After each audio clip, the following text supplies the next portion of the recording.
weekend.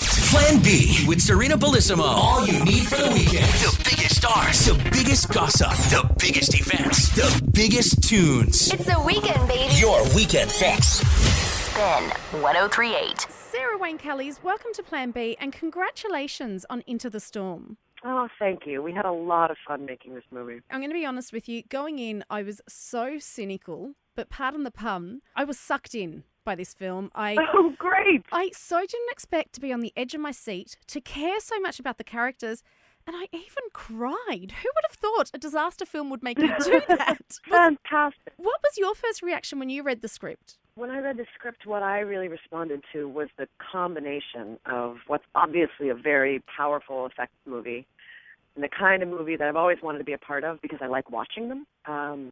And they're satisfying, right? That's what movies are for, so that you go into a room with a huge screen and amazing sound and you sit in the dark with a couple hundred other people.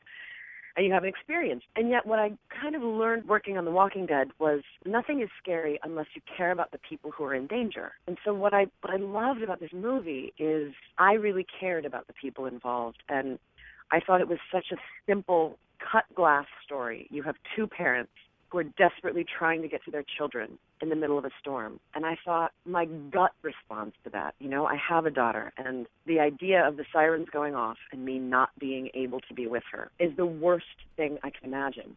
Yeah. And so I loved that balance between these big operatic tornadoes and these very grounded stories of people. Sarah, how real was it though for you? Because I mean, obviously you weren't seeing the tornado coming for you. So how much was special effects? How much was being on a soundstage and getting blown from place to place? I think part of the genius of Stephen Quayle is that because he comes from such a strong effects background, he knows that the fewer special effects you can use, the better. So he gave us as many practical effects as we could. I mean, some of the things that he did with us on this movie, I didn't honestly know you could do. We were only on a soundstage for about a week. Everything else was practical. For instance, there's a scene where they drop a truck from the sky right in front of Richard Armitage. Yeah. They actually did that. They drew a chalk line on the sidewalk, and they said, whatever you do, don't run past this line. Richard said, why? And they said, because we're going to drop a truck there. And we had one shot at it because we had one truck. Yeah. And Richard, bless his heart, just took a deep breath and said, okay. In most other movies, that would have been a special effect. But Steve, I think, realizes the more practical effects you use, the better performance you get. Which meant it was an uncomfortable shoot, right? Because he was actually raining on us, and they were actually putting 100-mile-an-hour fans in our faces, and they were actually throwing hail at us. Sarah, I am amazed, right? Because I know you're there to act, right? So you remember your lines, you see something coming at you, you're supposed to be acting. If I see a truck being dropped in front of me, I'm going to be lucky to get my lines out of my mouth, let alone act. How do you bring all that together? Rehearsal. You cannot rehearse that fear, though. That fear that you must feel. Like, I read somewhere you said even, you know, a leaf hitting your face. We all expect that to be soft. You said that was like a leaf hitting your face when the winds are going 100 miles an hour. That's really tough. I'd be shocked and probably let some expletive come out of my mouth. You're still acting. I'll be honest, there were a couple of takes where we had to go again because one of us would just go, mother, what just happened? You'd just be so stunned that, of course, you'd fall out of character. Now, Sarah, we mentioned there that you've been a part of not just two TV series, two great TV series that are going to go down in TV history, both Prison Break and The Walking Dead.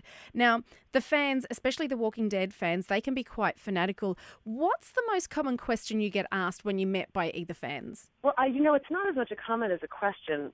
I've never thought, when I was a child, I never thought that I would have a career where so many people would say, it's really good to see you alive.